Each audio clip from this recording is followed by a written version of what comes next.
Incendio en Vila García. Unha muller tivo que ser evacuada do hospital do Salnés logo de declararse un lume na súa vivenda esta madrugada. A vítima foi rescatada nun balcón polos efectivos de emerxencia. Tamén foi evacuada outra persoa doutro dos pisos do inmoble.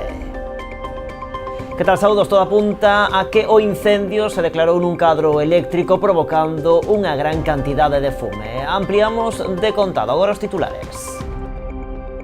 Xornada de mobilizacións polos problemas na atención primaria. Na nosa contorna houbo actos en Boiro ou en Cambados co obxectivo de denunciar a saturación asistencial. Demandan a sanidade solucións fronte ao anuncio de novos grupos de traballo sobre a planificación do servizo. A nave da antiga fábrica de Cerqueira en Ribeira pasará a ser propiedade do Concello. A Corporación Municipal deu luz verde ao acordo para a operación de compra deste inmoble por €500.000. O Concello de Pontevedra insta a Deputación a aclarar o futuro de Santa Clara. O Goberno local apunta que hai un ano que non teñen noticias sobre o proceso de rehabilitación do conxunto conventual. O CIN da Mancomunidade do Salnés alerta do aumento do índice de atencións a víctimas de violencia de xénero. No 2025 acadou o 20% dos casos fronte ao 12% do exercicio anterior. Este martes celebrouse a terceira mesa comarcal de coordinación institucional fronte á violencia de xénero. Volve, as mulleres que opinan son perigosas. Os encontros e o diálogo con anos anteriores marcará a nova edición deste foro. O encontro volve ao Teatro Principal de Pontevedra os días 13 e 14 de marzo cun elenco de 14 xornalistas que reivindicarán o papel do xornalismo nos tempos da desinformación. Pois xa que estamos nós tamén para informar, arrancan as novas do día en Canal Rías Baixas.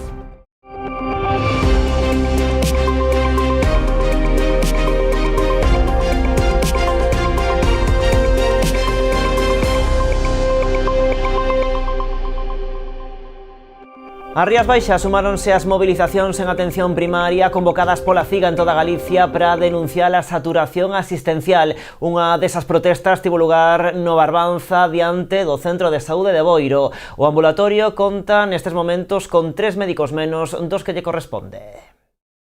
Despois dunha semana de folga na sanidade, a CIGA segue a denunciar a saturación asistencial, especialmente en atención primaria, con persoal insuficiente para garantir unha adecuada asistencia aos pacientes. Coas mobilizacións desenvolvidas esta mañá en diversos centros de saúde de toda Galicia, reclaman á Xunta a posta en marcha dun plan de ordenación de recursos humanos que estableza unhas ratios razoables e medidas a curto prazo en función das necesidades de cada centro. Pedimos que, a nivel de puntos de atención continuada, pedimos que se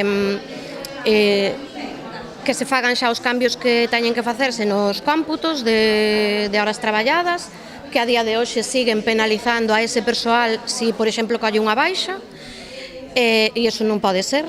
E solicitamos que se faga de unha vez un plan de ordenación de recursos humanos, que estudien, que fagan unha foto da realidade dos recursos humanos e das necesidades de cada centro e que fagan os cambios nas plantillas adecuados a eses recursos humanos. Creemos que eso é importantísimo, un plan de ordenación de recursos humanos xa, que se tomen medidas en centros na atención ordinaria.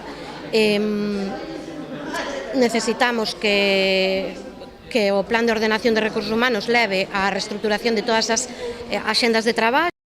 Aínda que a situación non é exclusiva da comarca do Barbanza, senón que se rexistra déficit de persoal en toda Galicia, na comarca hai algúns centros de saúde que presentan moitas dificultades, como é o caso de Boiro. A parte do centro de saúde de Ribeira, que era o que peor tiñamos durante unha temporada longa, pero bueno, ahora sí que se conseguiu a contratación de algún médico que, bueno, polo menos de forma, ainda que sea de forma temporal, está a situación un poquinho máis tranquila. Aquí en Boiro ahora mismo é o peor centro a nivel cobertura da área sanitaria. Agora mismo faltan tres, e están con coberturas puntuales, pero bueno, con listas de agarda de máis de 15 días en algún cupo. De non ser atendidas as súas demandas por parte da Consellería de Sanidade, dende a CIGA Saúde seguirán adiante coa súa folla de ruta, na que o próximo 12 de marzo está convocada unha folga xeral para todas as categorías de atención primaria. Outro deses actos organizados pola CIGA tivo lugar en Cambados. A Central Nacionalista lamenta que Sanidade anuncia a creación de novos grupos de traballo sobre a planificación deste servizo de atención primaria. Creen que con esta medida o único que se fai é dilatar aínda máis o problema sen atopar solucións. Da zona lembran que os ambulatorios que se atopan cunha atención primaria máis danada son o de Catoira e sobre todo o de Vilagarcía. A Consellería novamente o único que di é que vai facer outro grupo de traballo. Nós xa estamos cansados de grupos de traballo que non chegan a nada, que sacan conclusións que logo meten en uns informes dentro dos caixóns e aquí non se soluciona nada. Entón nós temos claro que a Consellería que con estes grupos de traballo o único que trata é de dilatar o proceso porque que non sabe que ten que facer nin como arreglar a atención primaria. Os problemas son en Vilagarcía e no San Roque. É onde hai ausencia de médicos sen cubrir, é onde están os compañeiros quizás pues, pasando bastante mal, e a máis as queixas dos usuarios, que obviamente non teñen citas nun tempo que consideran prudente. Imos agora con esa noticia coa que abríamos o informativo, ese incendio en Vilagarcía. Unha muller tivo que ser evacuada ao Hospital do Salnés logo de declararse un lume na súa vivenda. A vítima foi rescatada nun balcón polos efectivos de emerxencia. Tamén foi evacuada outra persoa doutro dos pisos dese inmoble. Todo apunta a que o incendio se declarou nun cadro eléctrico provocando unha gran cantidade de fume. Debido á gran cantidade de gases acumulados, procedeu o confinamento do resto dos veciños do inmoble. O incendio declarábase contra as 4 da madrugada no número 4 da Rúa San Roque de Vilagarcía. Os compañeros que estaban de quenda recibiron unha chamada no parque do 112 alrededor das 4 da madrugada informando dun incendio urbano na Rúa San Roque no que confirmaban que había persoas atrapadas pedindo auxilio pola fachada. En concreto, unha muller foi rescatada cunha escada polos efectivos de emerxencia a través dun dos balcóns. O incendio declarábase no interior da súa vivenda moi preto da porta e a fiestra era a única vía de escape que lle quedaba. Reaccionou moi ben porque o que hai que facer en estes casos, non, que intentar sair da vivenda. Se non se é capaz, como en este caso, cerrar a porta ao lume, cerrar a porta ao fume, facerse ver desde unha fiestra, non? Foi o que fixo. Saiu todo máis ou menos ben. Unha vez rescatada, a muller foi trasladada ao Hospital do Salnés. Tamén foi evacuada outra persoa do sexto andar. O resto dos veciños foron confinados dentro das súas vivendas debido á gran cantidade de fume que tamén afectaba o tiro das escaleiras. Dentro da vivenda, pois sí que había gran cantidade de fume, gases produtos da combustión e bastante temperatura.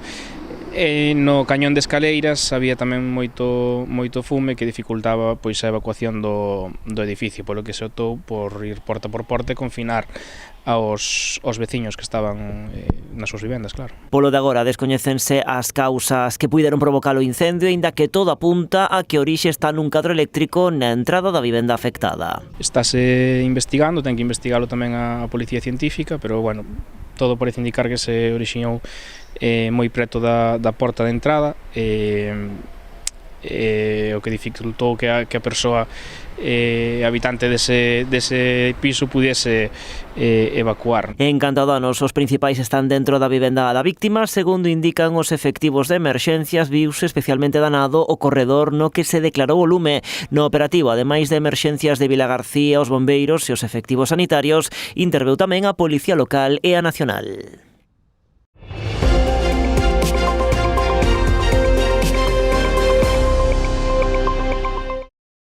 Bueno, xa é oficial, a nave da fábrica de Cerqueira pasará a ser propiedade do Concello de Ribeira. O Pleno deu luz verde ao acordo para a operación de compra deste inmoble por €500 000. Todos os grupos da corporación votaron a favor do expediente de compra da nave de Cerqueira, que conta xa con todos os informes favorables. A adquisición do inmoble farase con cargo Plan de Sostibilidade Turística en Destino por valor de €500 000. Esta compra vais a levar a cabo por un importe inferior ao que marca a tasación, non, do arquitecto municipal, que falaba pois dunha tasación, sin mal non recordo, superior aos €600.000, e o acordado coa propiedade pois son esos €500.000 que van a ir con cargo ao Plan de Sostibilidade Turística en Destino. Saben que ese é un plan que se ten que executar pois ao final deste primeiro, antes do final do semestre do ano, en maio deste ano ten que estar executado, uns cartos que se puideron destinar a través do PSTD para comprar cerqueiras tamén, pois con unha condición que era a musealización dunha parte do edificio anexo, algo que tamén está en marcha agora mesmo. A pesar de que a proposta saiu adiante por unanimidade, non estivo exenta de debate. Os membros do anterior executivo defenderon as xestións realizadas durante o seu goberno para materializar a compra da nave. Decembro do ano 2023, inicio do expediente de compra. Decembro do 2023, informes de Secretaría conforme o procedimento para a compra. Tamén no ano 2023, informe do arquitecto municipal coa valoración do propio inmoble. E ao longo do 2024, porque non crean que a xente de Ribeira é parva, a xente de Ribeira sabe perfectamente canto tempo leva montar un expediente administrativo e, sobre todo, canto teñen que solicitarlle permiso a 3 administracións, Xunta, Estado e, ademais, Administración local. Se solicitaron notas simples, se incoaron expedientes, se valorou inmuebles, se solicitaron certificacións catastrales, se aportou documentación para que o vendedor solicitase a desafección en dominio público, se emitiron informes de secretaría, dos que despois falarei un pouco, se realizaron DACIs tanto por parte do arquitecto municipal, do interesado, do secretario xeral, de patrimonio, de intervención, do interventor, de contratación, se recepcionaron notas simples, etc. Pola contra, PP e PBBI acusáronos de non ter axilizado a tramitación e tratar de vender fume antes da súa saída. O que se estaba vendendo aí era auténticamente fume, porque non tiñamos nin informes de patrimonio, non tiñamos a resolución sobre o tema da concesión, non había acordo plenario que aprobase a adquisición dese inmoble cando é necesario que previamente o aprobe o pleno. E, polo tanto, non había nada. Porque vostede sabe, ou debería saber, co que fixo aquel día ali, naquel acto, como lle dixo a señora Pouso, vender fume. E mire, para que todo o mundo saiba a verdade de todo o que pasou acerca de Cerqueira, voulle facer un relato cronolóxico. E vou a empezar porque nós levamos o Partido Popular de Ribeira, que vostede tanto denosta e tanto intenta vilipendiar en todos os medios por todas as vías posibles, pois levaba no seu programa electoral a compra e adquisición de Cerqueira. Durante a sesión plenaria saíron adiante tamén outras iniciativas como a revisión de prezos do contrato con Viacua ou a aprobación inicial do regulamento de funcionamento da Biblioteca Municipal. E o Concello de Pontevedra insta a Deputación a aclarar o futuro de Santa Clara. O Goberno local apunta que hai un ano que non teñen noticias sobre o proceso de rehabilitación deste conxunto conventual. Hai un ano que o Concello de Pontevedra non ten noticias sobre o proxecto de rehabilitación do convento de Santa Clara por parte da Deputación. Cando se presenta unha solicitude de licenza, o normal é presentalo con toda a documentación exixible. E se non se fai con toda a documentación exixible, o normal é presentala para emendala, pedir ampliacións de prazo se fose necesario ou, cando menos, falar co Concello para dicirse, oye, isto continúa para adiante, pero oficialmente non temos ningún tipo de comunicación. Segundo explicou o concelleiro de Urbanismo, a licenza de rehabilitación está paralizada dende febreiro de 2025. Foi a data na que o Concello emitiu un requirimento á Deputación para que completara a solicitude que realizou en xullo do 2024. Dende entón, dende o Concello, houbo silencio administrativo do órgano provincial. Fíxoselle requerimento de documentación para emendar eses erros que aparecían no proxecto inicial. Ofreceuselles solicitudes de xuntanza para poder traballar man a man, para poder sacar adiante este proxecto. E o que nos atopamos, máis dun ano despois de ter informado por parte deste Concello todo isto, atopámonos con que se miramos cara a Deputación, atopámonos cri. Non hai nada.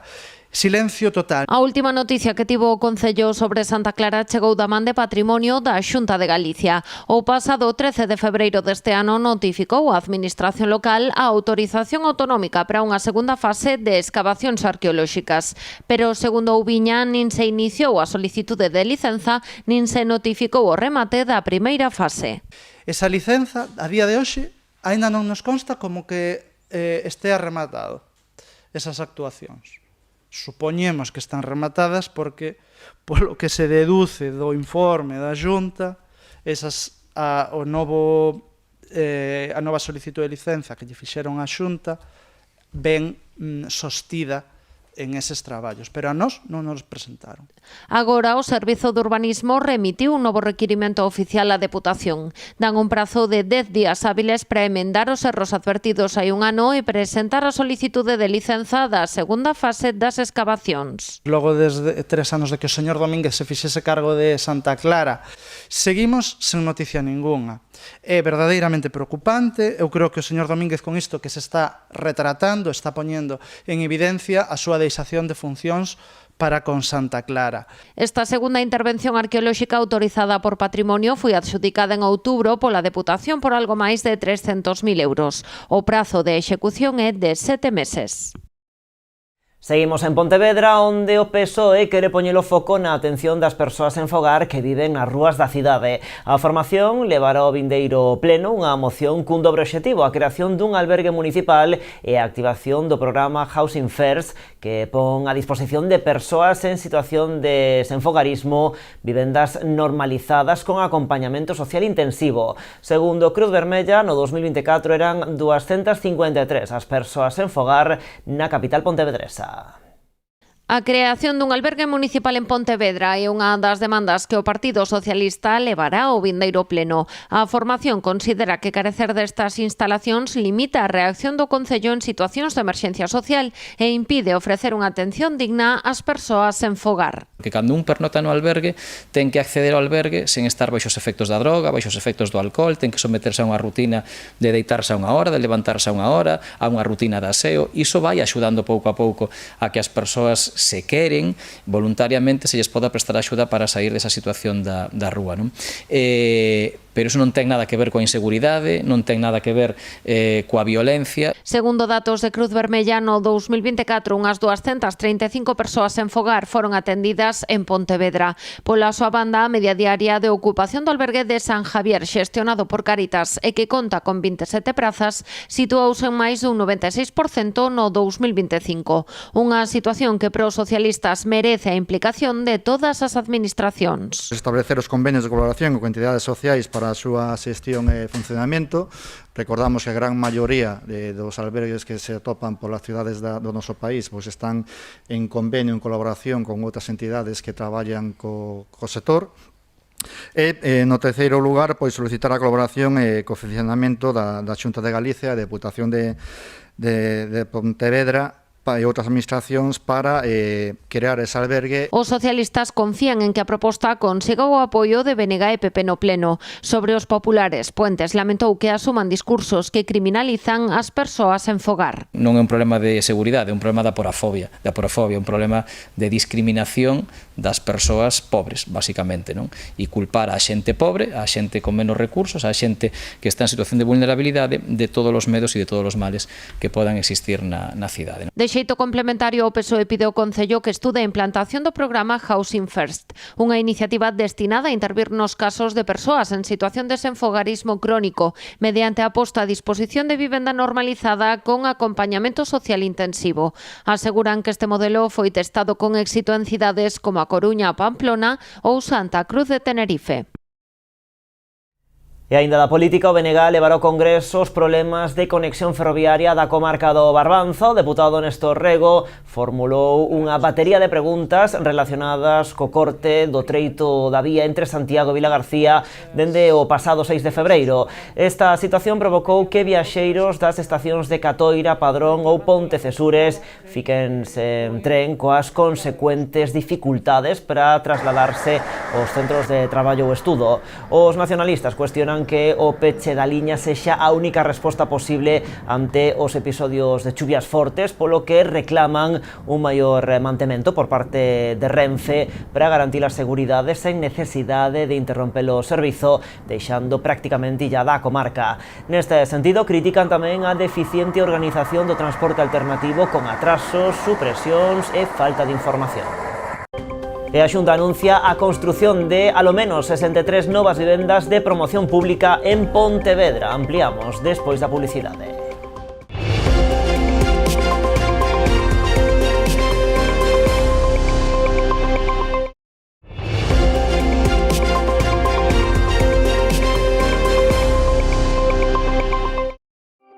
Aquí seguimos nas novas en Canal Rías Baixas. A Xunta anuncia a construción de alo menos 63 novas vivendas de promoción pública en Pontevedra.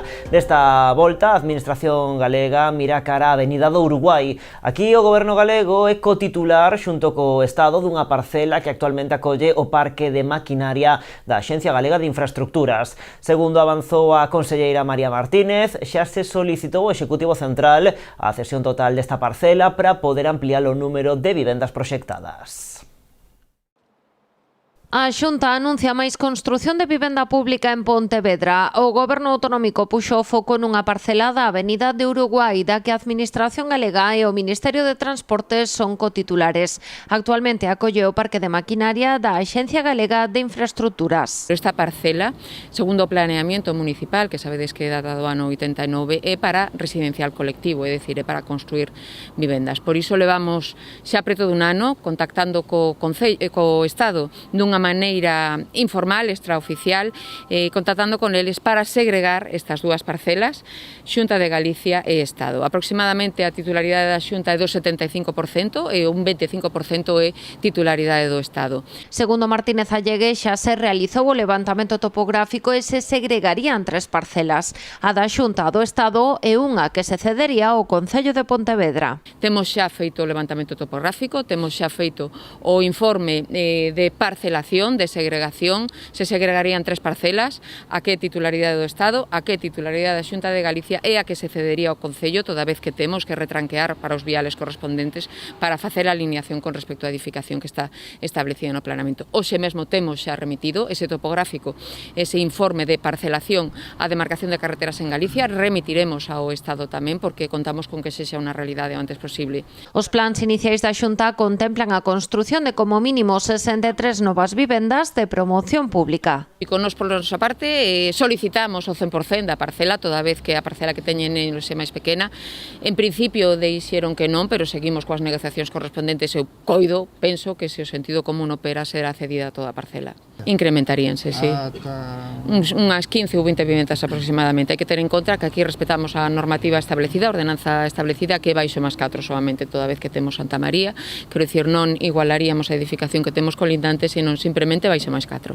A segunda parada da conselleira hoxe na cidade foi o barrio de Valdecorvos. Aí iniciáronse as obras da que será a primeira promoción de vivenda pública executada na comunidade por Vipugal, a Sociedade de Vivenda Pública de Galicia. 56 futuros fogares, unha inversión de preto de 10 millóns de euros, que moi ben acaba de explicar o director de obra e o proxectista, eficientes enerxéticamente, ademais cunha peculiaridade que tamén me gusta, que permite a utilización de técnicas industrializadas, que sabedes que estamos a abogar por ese uso das técnicas industrializadas, porque son medioambientalmente máis sostibles, palían problemas como a falta de mano de obra, supoñen unha axilidade na execución. O prazo de execución previsto é de 18 meses, polo que estas novas vivendas serán unha realidade no 2027. O Concello de Noia iniciou esta semana o bacheo das estradas municipais. Con estas actuacións, o Goberno noiés busca reparar os danos provocados polas intensas chuvias das últimas semanas e mellorar a seguridade viaria no municipio. A mellora das condicións meteorolóxicas permitiu ao Executivo noiés iniciar o seu programa de bacheo naquelas estradas de titularidade municipal que presentaban un estado de deterioro importante debido aos danos ocasionados polas fortes chuvias do inverno e mellorar así a seguridade viaria nas mesmas. Moitas das actuacións que se están a realizar foron demandadas pola propia veciñanza a través do Programa Municipal de Avisos. Hoxe o tempo permitiu levar a cabo as labores de bacheados das distintas estradas de competencia municipal. Quero agradecer a todos os veciños e veciñas que nos avisastes e nos deste desaviso. Un delas foi esta corredora da Marajata, onde se vai a facer unha pequena reparación puntual, pero nos vindeiros meses vai a realizar un asfaltado integral de toda a rúa. Tamén quero agradecer á Xunta de Galicia que xa empezara a bachear nas da súa competencia, falta da zona do Ousoño que é importante, e tamén a Deputación fará o propio nos vindeiros días. Moitas gracias pola paciencia, porque sabemos que os baches xeneran un malestar e tamén un problema de circulación que queremos solventar dun xeito o máis áxil posible. Ademais dos traballos de asfaltado, as actuacións incluirán tamén a reposición de sinais tiradas polo vento e a reparación de baldosas deterioradas en diferentes puntos do municipio. En Pontevedra, a tregua no tempo estase aproveitando dende o Concello para reparar os estragos provocados tamén pola sucesión de borrascas das semanas pasadas. Dende a Concellería de Espazo Público explican que as fortes e continuas precipitacións deixaron todo un regueiro de estragos pola cidade que obrigou a facer diferentes obras de emerxencia. Principalmente son fochancas que abriron no asfalto polas filtracións da auga da chuvia. Así, aínda que xa se actuou en Raíña Victoria, Benito Corval ou Loureiro Crespo, dende o Concello sinalan que están pendentes outras intervencións urxentes nas rúas Virxinia Pereira, Santa Clara, con Perfecto Feijóo ou Casimiro Gómez, entre outras. Todas estas actuacións estánse a realizar no marco do contrato que o Concello ten asinado coa empresa encargada do mantemento.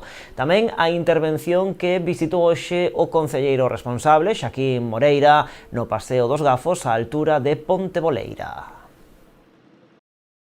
Unha das máis significativas foi esta do Gafos, que lavou coa enchente do río, lavou o paseo e abreu un burato bastante grande neste punto onde nos atopamos. Fomos áxiles, estamos respondendo en tempo dentro do que nos deixa o tempo, non? Estamos respondendo a esta serie de desperfectos e nada, canto o tempo millore, avanzaremos moito máis rápido.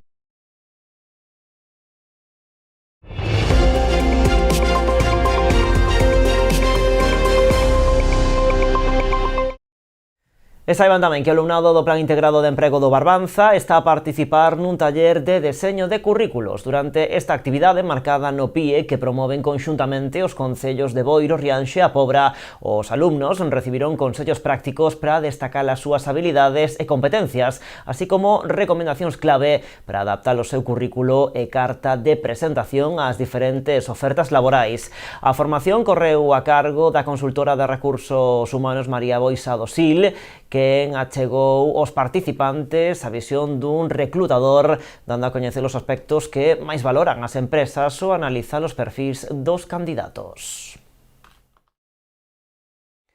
O CIM da Mancomunidade do Salnés alerta do aumento do índice de atencións a víctimas de violencia de xénero. No 2025 acadou o 20% dos casos fronte ao 12% do exercicio anterior. En total, o ano pasado este servizo mancomunado atendeu unhas 2.300 consultas de mulleres. Este martes celebrouse a terceira mesa comarcal de coordinación institucional fronte á violencia de xénero, onde se fixo balance das necesidades de novos recursos ou o grau de implementación dos distintos programas para loitar contra esta lacra.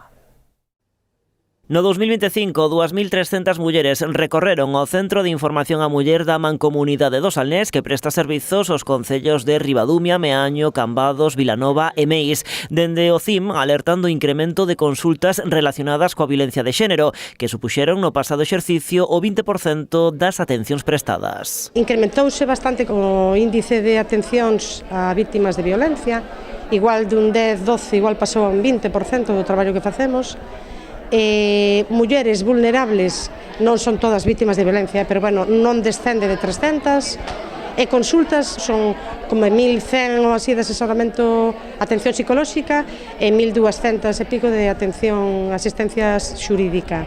En total, unhas 2.300 consultas. Estes datos foron analizados hoxe na terceira mesa comarcal do Salnés de coordinación institucional fronte á violencia de xénero, un foro que reúne a todos os axentes implicados, dende administracións a corpos de seguridade, pasando por centros educativos ou de orientación laboral. Unha mesa de coordinación institucional que precisamente para saber as necesidades, coñecer as necesidades que ten a mancomunidade na loita contra a violencia de xénero, coñecer os recursos que se teñen, coñecer os programas tamén que se teñen, e intentar de alguna maneira entre todos, porque é unha mesa que está coordinada con Sanidade, con Forzas e Corpos de Seguridade do Estado, con os servizos sociais, con CIN, e o que se trata precisamente de coordinarnos entre todos e buscar tamén o avances nos programas e nos recursos. O presidente da Mancomunidade salienta a utilidade deste tipo de encontros que permiten reforzar a coordinación entre administracións e o conxunto de axentes implicados. Un repaso precisamente de todas esas posibles melloras que poida haber, sobre todo para tratar de, como dicía antes, de mellorar algo que sobre todo no sector público, as persoas que nos dedicamos ao sector público estamos na obriga precisamente de dar estes pasos e sobre todo de buscar esta colaboración tan importante. No encontro tamén se avanzou no protocolo para atención a menores de 0 a 3 anos ante as primeiras actuacións en casos de violencia de xénero, ante supostos de ter que acudir a un xulgado ou estar nun cuartel da Garda Civil durante horas. A proposta, que aínda está pendente de aprobación, contempla que sexan derivados a centros escolares. Boiro presentaba este martes o programa de actividades deseñado co gallo da conmemoración do Día Mundial da Muller Traballadora do vindeiro 8 de marzo. O acto central vai se celebrar o venres 6 no hall do Concello ás 11 da mañá cunha lectura dun manifesto institucional coa participación das asociacións Ámbar, Amicos, Cruz Vermella, A Creba, Barbantea e A Loumiña. Un ano máis, o Concello de Boiro conmemorará o Día Mundial da Muller Traballadora o vindeiro 8 de marzo, cunha ampla programación de actividades que arrancarán xa uns días antes, o día 6, cun acto central, que se desenvolverá no propio hall da Casa Consistorial ás 11 da mañá, e que consistirá na lectura dun manifesto institucional, coa colaboración de entidades locais pertencentes a diversos ámbitos. O acto central o faremos o día 6 de marzo ás 11 da mañán, con lectura de manifesto, e como todos os anos facemos, e un ano máis, intentamos tamén enmarcalo e promover uns eventos artísticos ese mesmo día, xunto coa lectura do manifesto, para a reivindicación do propio 8M e da muller. Eu penso que este ano nos salimos, que melloramos, que somos máis innovadores e contamos con 3 entidades que van a facer ali ese evento artístico paralelamente á lectura do manifesto. E despois, o 17 de marzo, contribuímos a darlle un pouco de color tamén ao Día Internacional e programamos unha serie de actividades, conversas, talleres e incluso un teatro musical. O 7 de marzo, en diferentes centros, diferentes talleres, todo un viernes e todo un sábado destinado a celebrar a reivindicación da muller e do papel da muller. A Concellería de Política Social que dirixe Raúl Treus preparou un amplo abano de actividades que se prolongarán ao longo de todo o mes de marzo, con charlas e talleres, incluídas moitas delas no programa Mulleres Saúde. Serán todas gratuitas, pero precisan inscripción previa no enderezo electrónico cin@boiro.org ou no teléfono 669 58 26 74. Fomos referente fai uns anos en este concello e o podemos ver porque xa hai outros concellos limítrofes que están facendo ao largo do ano este mesmo programa, o de Mulleres Saúde. Boiro, Ribeira, agora tamén Rianxo e a Pobra, e eu penso que é positivo, e desde logo creo que está ben que fagamos entre todos este tipo de cuestións ao longo do ano, non só en este mes, diferentes actividades para as mulleres, para as nosas veciñas e especificamente para diferentes segmentos. Sempre se intenta que teñan que sean de diferentes temáticas para atraer a diferentes segmentos da población. Para máis información do programa, os interesados poden consultar tamén a web municipal www.boiro.gal. Os reencontros e o diálogo con anos anteriores marcará a nova edición das Mulleres que opinan son perigosas. O foro volve este 2026 ao Teatro Principal de Pontevedra os días 13 e 14 de marzo cun elenco de 14 xornalistas que reivindican o papel do xornalismo nos tempos da desinformación. E tirando dese fío da rede de mulleres que teñen estado e que nos recomendan a outras mulleres, chega este ano Carmela Ríos Calvo, que é xornalista e profesora, escribe opinión en El País, e é unha recomendación de mulleres que estiveron aquí o ano pasado. O desafío da desinformación, o que vai abordar ela, a desinformación, como mencionaba Diana, é un reto que temos como xornalistas, pero ademais é un problema xa estrutural que padece toda a sociedade moitas veces sen sabelo. A cita arrancará o 13 de marzo coas gañadoras do terceiro premio Mulleres que Opinan, Alba Chaves e Dores Tembrás. Despois subirán ao escenario Alba Moledo co relatorio Historia dunha tese, Mariluz Molares, unha pioneira rescatada, e Fátima Frieiro para falar sobre datos, voces e contexto claves para o tratamento informativo das violencias machistas. Rebeca Llanque coa charla Xornalismo, Psicoloxía e Saúde Mental, unha cuestión de responsabilidade. Carmela Ríos co desafío da desinformación e Remedios Zafra con liberar o tempo propio, repensar a nosa relación co traballo, completarán o programa da primeira xornada. Xo sábado será a quenda de Nieves Domínguez, que falará sobre a actualidade de deportes en clave local. Isabel Coello cun refuxo compartido narrando a historia das superviventes de maltrato, e Sara Morales cun relatorio sobre as mulleres no xornalismo musical. Pola tarde farán o propio Eva Vázquez Lima con o mando da coordinación informativa, e Baba Emeida Jafef co relatorio Xornalismos en Fronteiras, Mulleres e Información en Países Musulmáns, e Andrea Proenza con Amor, Desexo e as súas representacións culturais. A encargada de pechar o encontro será Elena Resano, de La Sexta Noticias, que ofrecerá a súa visión sobre 20 anos de actualidade en directo. E fiéis á súa cita anual, as amas de casa de Ribeira volven a organizar unha homenaxe aos maiores do municipio. Terá lugar o domingo 8 de marzo no restaurante Baiuca, onde se servirá unha merenda a base de chocolate con churros e música en directo.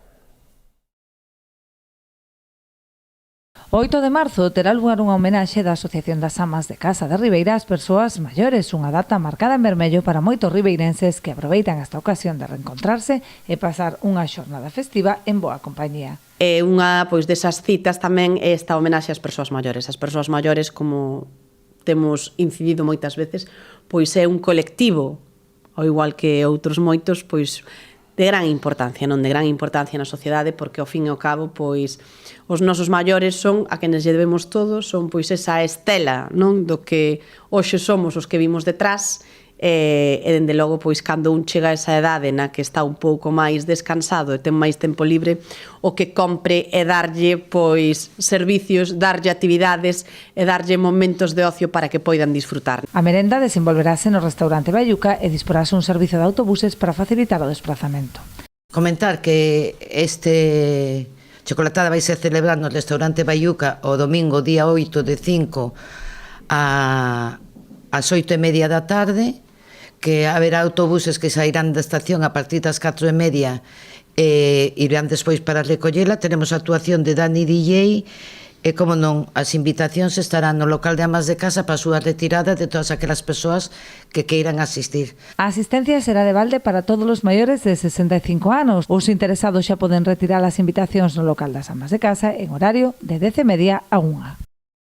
E así rematamos. Máis información en canalriasbaixas.com e tamén nas nosas redes sociais. De contado o programa de entrevistas Falemos. Graciñas como sempre por estaren aí. Adeus.